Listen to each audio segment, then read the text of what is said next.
Hey everybody, it's Jackie. Welcome back to my channel. Long time no see. Today I had another public service announcement about the dangers of cat litter. I am a crazy cat lady. I have 5 cats, but I lost one last December. My oldest, Charlie, is 18, Samantha's 14, the baby's 5, and then I've got Boo. I don't know. Anyways, so last December, I saw my cat Peanut. She's a big gray tabby. I saw her in the litter box eating kitty litter, and I was like, I just shoot her out of there. I've never seen her do that before, didn't think much about it. And then a week later or so, I saw her doing it again, and I shoot her out of there and let it go. I thought, well, maybe, you know, like birds, she needs something to grind up some food or whatever. Then she quit eating. And when my cats are sick or they quit eating, I keep white albacore tuna packed in water. If they won't eat, they'll eat that. So anyways, I was feeding them and I opened up some tuna and she wouldn't eat that. Then I knew I had a problem. Then I remembered her eating kitty litter. Then I was mortified that maybe she was full of kitty litter. So I took her to the vet for x-rays, and sure enough, here's her x-ray. Her entire colon was impacted with kitty litter. Now, and I don't know how long it had been because I didn't make any note of the date that I saw her do it or the time in between that I saw her do it. So anyways, for me, I was like, oh my God, she's gonna die because her intestine and colon is packed with kitty litter. So, anyways, I left her at the vet. They said they were going to try to rehydrate her and get her, you know, they were going to just try to help her pass it. Now, I myself put a suppository. I've never done that to a cat, but I did it because I was trying to see if I could lubricate her bottom and get her to pass that. But that didn't work, and that's what I did the night before I took her to the vet. So anyways, the next day, the vet called me with great news. They did get her to pass that. So I was thrilled. I was on the highest high. I was going to go pick her up. And a few minutes later, the vet called me back and said the bad news was, besides being anemic, which is, I guess cats, they're called Pica. It's P-I-C-A. I don't know if it's Pica or Pica. Pica cats she was anemic. So she was nutrient deficient. That's what caused her to eat the kitty litter.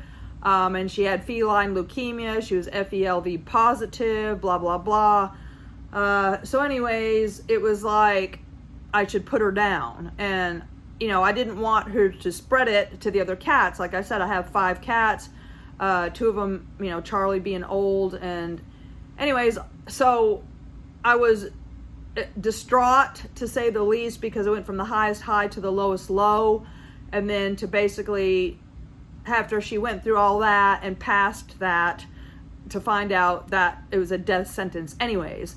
So I went to the vet. Instead of picking her up, I put her down, which then I later find out that lots of feline leukemia cats live for years. They just, you know, decline, and, you know, but they can live for, and basically, I felt like I put down a healthy cat, and I have been beating myself up for ever since.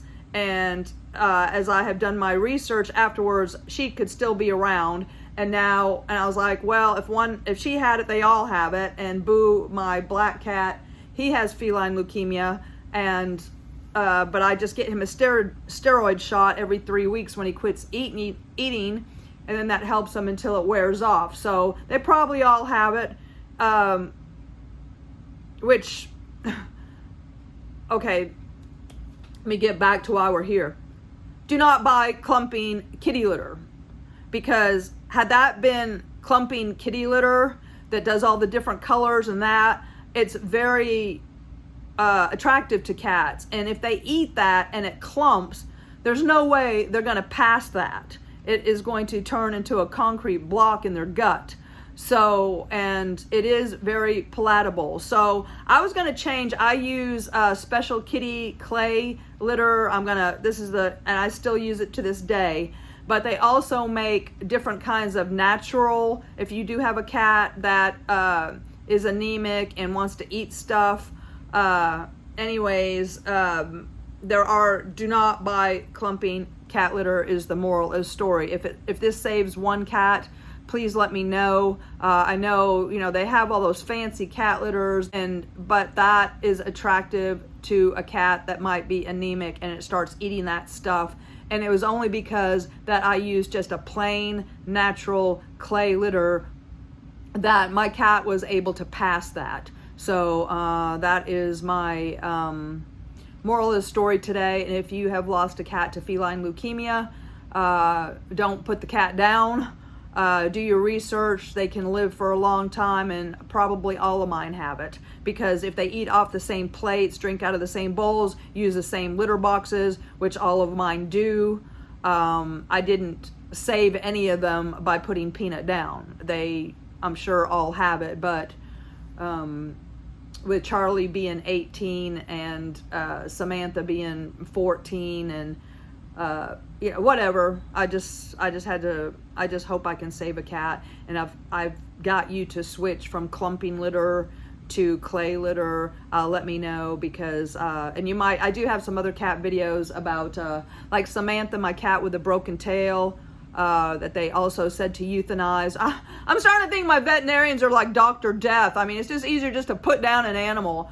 She's been living with her little broken tail for probably 10 years now. I have other cat videos. And anyways, thank you so much for watching and listening, and please change your kitty litter as soon as possible. Okay, thanks so much. Have a great day. Bye-bye.